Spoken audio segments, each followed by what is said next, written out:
Bueno, muchas gracias por invitarme. Realmente, bueno, nosotros ya llevamos ya diría que años trabajando con el CENAM, entonces les agradezco mucho que nos hayan invitado. Arquímedes Salvador, muchas gracias. También les mando un saludo de Gloria Lugo, nuestra representante del BID en México, y de Carlos Guapatín, que no nos pudo acompañar, que es el especialista justamente de la división, ¿no? De competitividad, tecnología e innovación. Y bueno, yo les voy a cambiar, bueno, no, realmente creo que podemos conjuntar lo que han estado platicando todos en esto. Lo que sí no veo mi relojito, entonces, ay, si no, no vas a ver. Muy bien, gracias. Este, un poco de cómo se ve todo lo que platicaron y todo en cadenas globales de valor, ¿no? Que justamente es lo que se mencionó en los distintos temas, pero lo voy a platicar un poco general y luego lo vamos a pasar al sector automotriz y cómo ha participado también el Senama en esto. Voy a ver si funciona este. Creo que no. ¿O sí? ¿Para dónde? Hacia allá. Sí.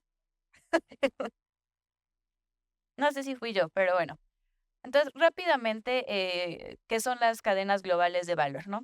Mucho se mencionó aquí, aunque tal vez no con el nombre, pero realmente lo que es cómo dividir la producción de algún producto entre diferentes segmentos o etapas, y estos que son localizados en diferentes países, ¿no? Muchas veces, pues, utilizan las ventajas comparativas que tiene cada uno para, ser, ¿no? Muchas, o sea, como lo comentaban de Taiwán, ¿no? Se produce en una parte, se exporta y forma parte de la cadena de algún otro producto. Entonces, esa es realmente como tal como funcionan las cadenas globales de valor y tuvieron realmente mucho, ya llevan como 30 años siendo parte de la economía con mucha fuerza y fueron distintas cosas las que causaron que esto pudiera suceder, ¿no? Uno fue la apertura al mundo de muchos países que ya se hizo con pues con los tratados internacionales, sobre todo con la creación de la Organización Mundial del Comercio, que pudo ser la pauta grande para que se pudieran organizar los países y participar de esta manera. La disminución que ya fue más barato poder transportar distintas mercancías de un lugar a otro y que antes se hubiera sido inimaginable lograrlo, ¿no? Tanto dentro del país como hacia otros países. Y también avances en tecnologías, ¿no? La coordinación que se pudo dar a través de tecnologías de la información y saber dónde estaba yendo a transportar tu mercancía fue súper importante para que esto se pudiera lograr. La siguiente, por favor. ¿Y cómo había sido hasta ahora la participación de los países de la región? Y con la región nos referimos a los países de Latinoamérica. Bueno, realmente habían intentado integrarse y cuando lograron integrarse fue en actividades de bajo valor agregado, ¿no? Entonces entraron sobre todo en las partes de manufactura, un poco en la parte de distribución y intentaron también participar en la parte de proveeduría.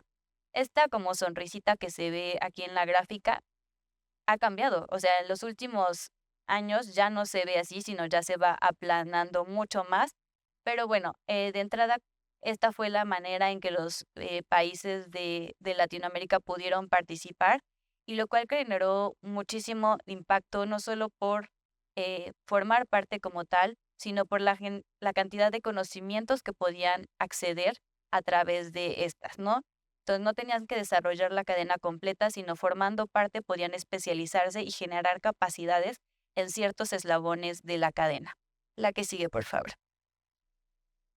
Ahora, la pregunta un poco aquí es, bueno, ¿estábamos listos para utilizar estas nuevas oportunidades que nos abrían las cadenas globales de valor?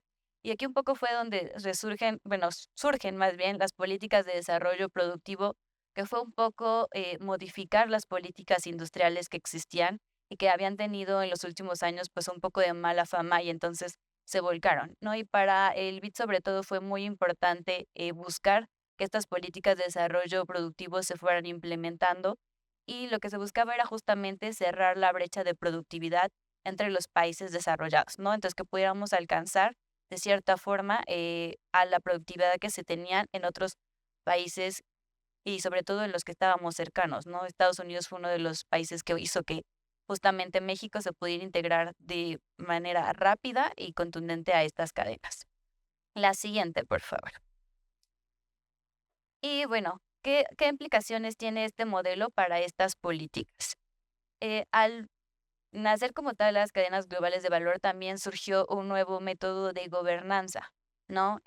Al principio esta gobernanza fue más bien en una integración vertical, donde existía una empresa líder que era prácticamente la que controlaba, y en algunas cadenas lo sigue siendo, toda la cadena, ¿no?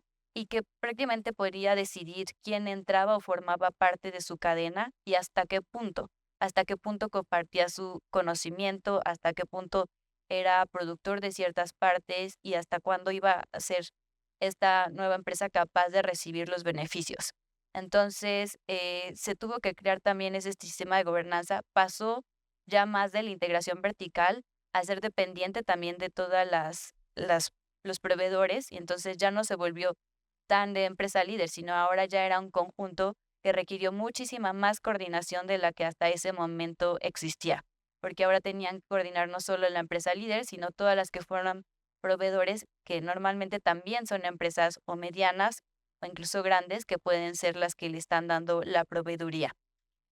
Y también nacieron las estrategias de upgrading.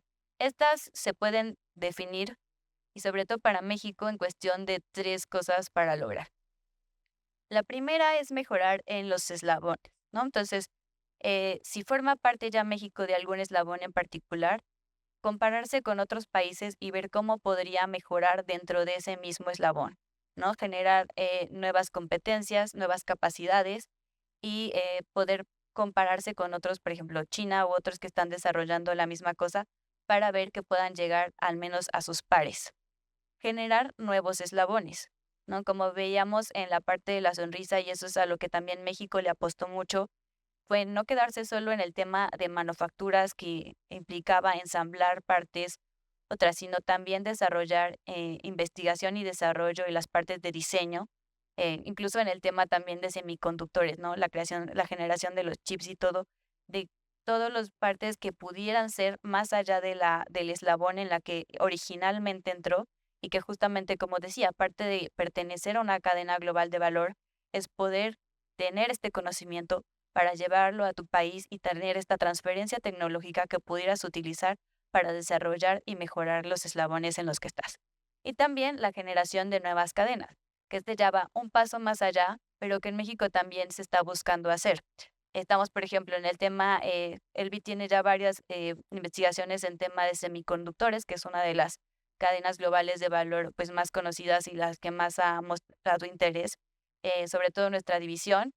Y si nos vamos para atrás, encontramos justamente que los primeros eslabones, los de materias primas, pues tienen que ver con toda esta parte de químicos, ¿no? Entonces, también se está elaborando un estudio para la parte de químicos que a su vez tiene su propia cadena. Entonces, esto puede tener también la formación de nuevas cadenas. Ahora, aquí hay dos cosas importantes. Uno, el punto de partida es muy relevante.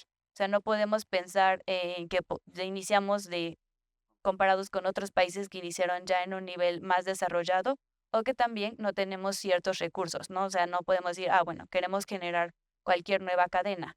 Es por eso que existe justamente esto de las cadenas globales de valor con ventajas comparativas, que en otros países existen, por ejemplo, recursos que a lo mejor México no tiene. Entonces, tampoco puede ser que podamos hacer todo, pero que sí importa este punto de partida. Pero también está la parte que es una parte muy buena, que es las capacidades se pueden construir. Entonces, a pesar de que actualmente no existan las capacidades en ciertos eslabones de la cadena en México, si formamos parte de esa cadena y tenemos conocimiento y puede existir esta transferencia, entonces posiblemente podamos construir también las capacidades que se necesitan para formar parte de esa cadena o para la generación de nuevas cadenas. La que sigue, por favor. Y bueno, hasta este momento, porque ahorita ya también se modificó un poco, los resultados no fueron los esperados intentando integrarnos en estas cadenas globales de valor, ¿no? Entonces, aquí en esta gráfica que pueden ver, hay dos formas de cómo se puede integrar uno también a cadenas globales de valor, que son comúnmente conocidos como aguas abajo o aguas arriba. Aguas abajo se refiere a que forma parte de los PRIs del inicio de la cadena y es como la empresa proveedora a muchas otras empresas o muchas otras cadenas. En este caso podemos ver que, por ejemplo, Perú y Chile son países que están muy altos en esto y mucho puede tener que ver con la materia prima, los recursos, sobre todo ellos también tienen recursos mineros, recursos naturales, y México en esa parte que está hasta abajo era el lado opuesto de la moneda, ¿no? Ellos tenían justamente mucho aguas arriba, que se refiere a las últimas partes de la cadena, que comentaba era sobre todo ensamblaje y distribución, pero que la mayoría de las materias primas o los insumos eh, que eran importantes para sus cadenas eran importados. ¿Qué se esperaría aquí? Bueno, que pudiéramos llegar a un punto medio, ¿no? En donde pudiéramos formar la mayor parte de los eslabones de la cadena y no depender de otros países para los de distintas partes de desarrollo. La que sigue, por favor. Y bueno, también en la brecha de productividad que se estaba intentando cerrar, en la primera que pueden ver es México y la otra es América Latina. Esta es comparada con Estados Unidos, pues la brecha sigue siendo grande, ¿no? A pesar de lo que se ha logrado. Sin embargo, pues va a disminuir. La que sigue, por favor. Esto me lo voy a decir rápido porque ya son varias cosas en las que pudo haber fallado. ¿Cuáles lecciones? Yo le llamaría más bien como lecciones aprendidas, ¿no? Que ha dejado esto. La primera es problemas de escalabilidad.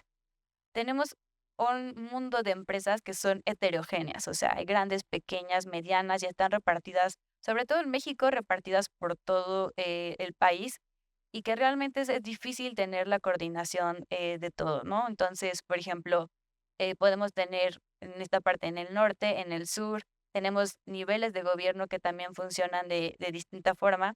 Entonces, es difícil tener el panorama completo. Es por eso que muchas veces intentamos trabajar mejor por sectores, ¿no? El sector automotriz, el sector de semiconductores, porque de esa manera es más fácil ubicarlas. Existe también una descoordinación, no tanto, y esta no solo se refiere a niveles de gobierno que pueden tener, e incluso, bueno, también que he trabajado en gobierno, se puede ver a veces que hay programas que a veces ya existen a otros niveles y se están duplicando recursos o esfuerzos.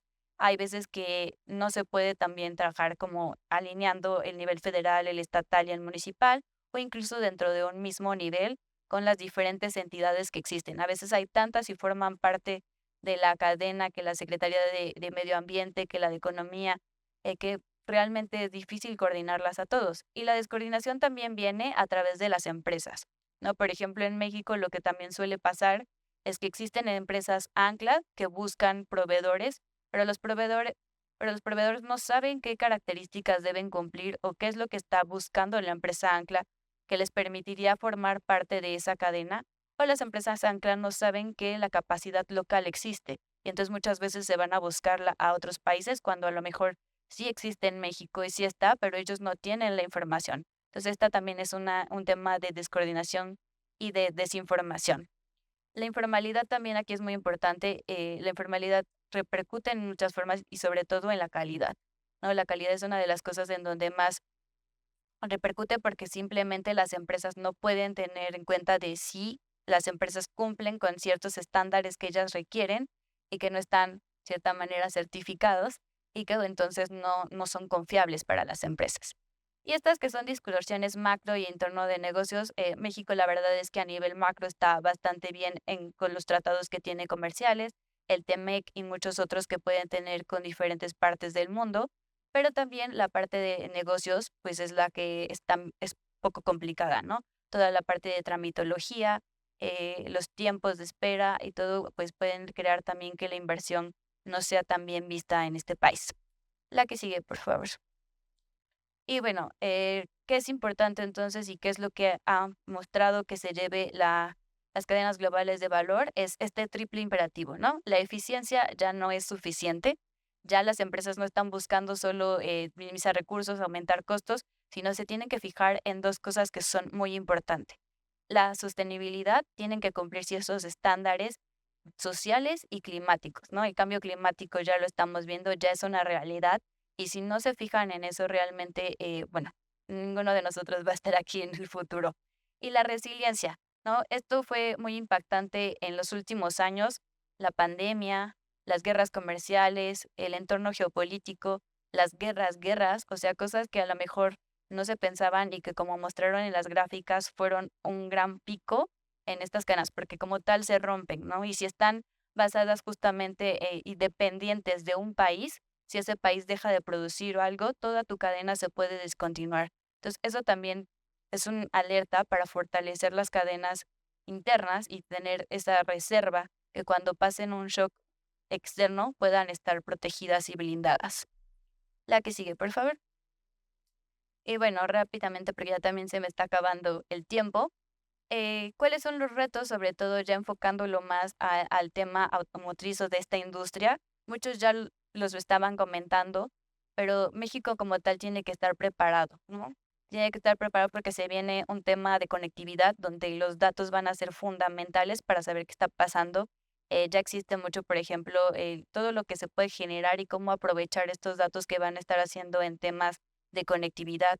Yo lo pongo mucho como con el Waze y todo lo que recopila del tráfico, dónde se mueven, dónde hay más, todo.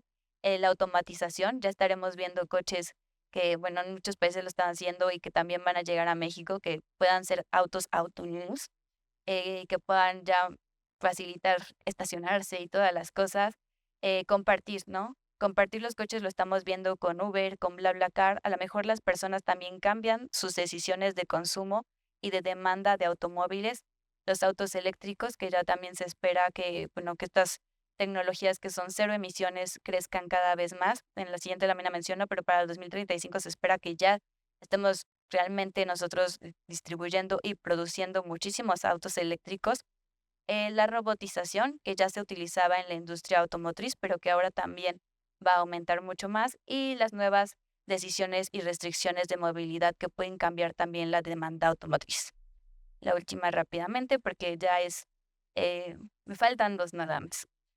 Los desafíos para México, entonces, justamente es esta reinvención, ¿no? En la industria automotriz, que va a pasar justamente de la combustión fósil a la eléctrica y que puede traer muchas cosas, no solo de generar capacidades para los que se encargan de esta producción, sino también cambios, ¿no? En los distintos modos en que se lleva a cabo. La agilidad es fundamental y ya lo comentaban aquí. No podemos quedarnos atrás de los países que ya lo están haciendo. Alemania era uno de los que estaba con mucho impacto en el tema automotriz y China, por ejemplo, se veía un poco más lejano, pensando en toda la experiencia que ya llevaba Alemania. Sin embargo, le han invertido y le han apostado tanto que ya en temas eléctricos es realmente entonces puede ser que nos ganen. Entonces no podemos quedarnos justamente esperando a que llegue, sino tenemos que adelantarnos a lo que ya sabemos que va a llegar. Y por último, ¿cuál es el rol entonces también del CENAM en esto y que hemos estado nosotros buscando? Y qué es lo que queremos hacer justamente es un estudio para poder ver esto, cuál es la nueva demanda en metrología para lo que viene, ¿no? Entonces, en el pasado, y aquí debería ser en el pasado y hoy, el CENAM ha sido un aliado confiable en toda la industria automotriz, ¿no? Nos platicaban cuando hemos venido a visitar sus laboratorios todo lo que hacen para asegurar que las partes sean el tamaño correcto, que esto se ensamble correctamente y evitar millones de pérdidas porque algo no funcione, ¿no? Las certificaciones. Entonces, lo que queremos hacer justamente es seguir trabajando con el CENAM para buscar estas nuevas capacidades que se vengan con todos los cambios que están viniendo tanto en las cadenas globales en general como sobre todo en el sector automotriz. Y bueno, la última simplemente decía eso y que los vamos a estar buscando sobre todo a los de las empresas para que nos ayuden a poder hacer este estudio que queremos hacer, eh, en un poco respondiendo estas preguntas, ¿no? ¿Cómo participa el CENAM? ¿Cuáles son las necesidades? ¿Y cuáles son los servicios y capacidades que debe desarrollar para ver cómo podemos apoyar desde el BID a que ésta se haga una realidad? Gracias.